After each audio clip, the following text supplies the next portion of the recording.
गाली बढ़िया बढ़िया, ये तो सबसे बढ़िया लागू है। अब छत्तीसगढ़ से हुआ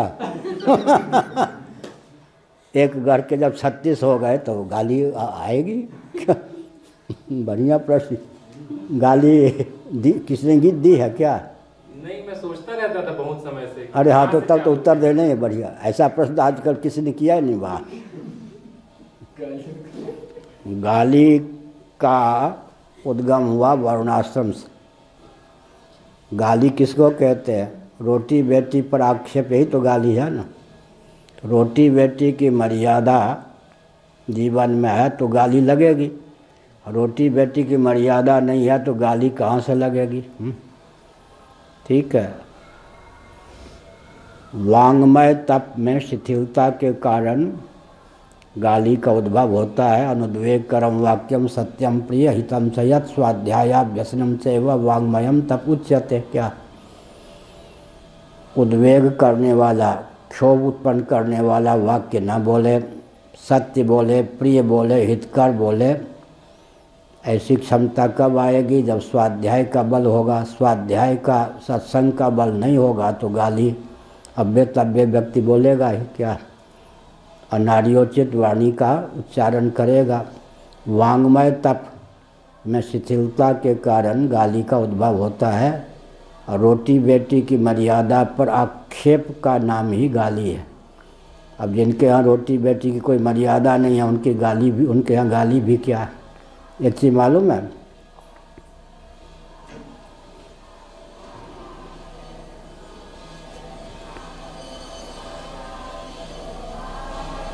सबसे ज़्यादा गाली किसके यहाँ?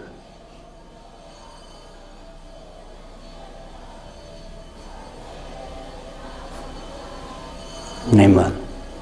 मुस्लिम लोग के। मुस्लिम लोग के। कौन बोल रहे? अरे राम रे, बैठ।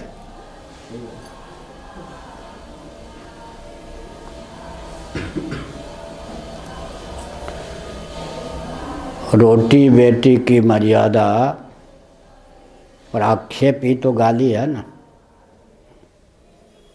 और गाली देता कौन है? असंस्कृत व्यक्ति है। असंस्कृत कौन है? तो वांग्मय तप से रहित। ये बहुत ऊंची बात है। मौन को मानस तप में गिनाया भगवान ने। और बोलने का एक क्षमता को वांग्मय तप में। मौन मात्र विनिग्रह।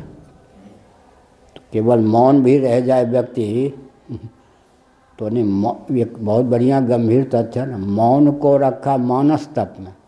अब बोलने की क्षमता संस्कृत, सुसंस्कृत वाग विन्यास को रखा वांग्मय तप में। बहुत ऊंची बात। गाली का उद्भव छत्तीसगढ़ से तो नहीं हुआ होगा। किस भाषा में सबसे ज़्यादा गाली? सुनो, काशी में,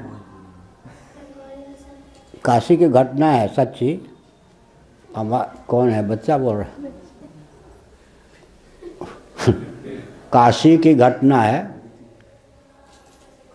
कि एक पंडित थे, हमारे पूज्य गुरुदेव उनका नाम भी बताते थे। एक ब्राह्मण, शास्त्रार्थ में भी उनके सामने कोई टिकता नहीं था, गाली देने में भी कोई टिकता नहीं था। उनका नाम भी बताते थे पूज्य गुरुदेव उस पंडित का। तो शास्त्रार्थ में काशी में उनके सामने कोई टिका नहीं, काशी के ही थे। तो काशी में वेश्या का मोहल्ला, वहाँ वो चले गए। तो वहाँ जो उन्होंने बताया ना जिस कौम की बात, वहाँ की भी रहती थी। तो उन्होंने कहा सबसे ज़्यादा गाली तो वही लोग देती हैं ना, वो हों फिर उस जाति के हो। पंडित ने कहा शास्त्रार्थ गाली में हो जाए, कौन जीतता है? गाली में भी जीत के चले आए। काशी घटना। पूज्य गुरुदेव ब्राह्मण का नाम भी बताते थे।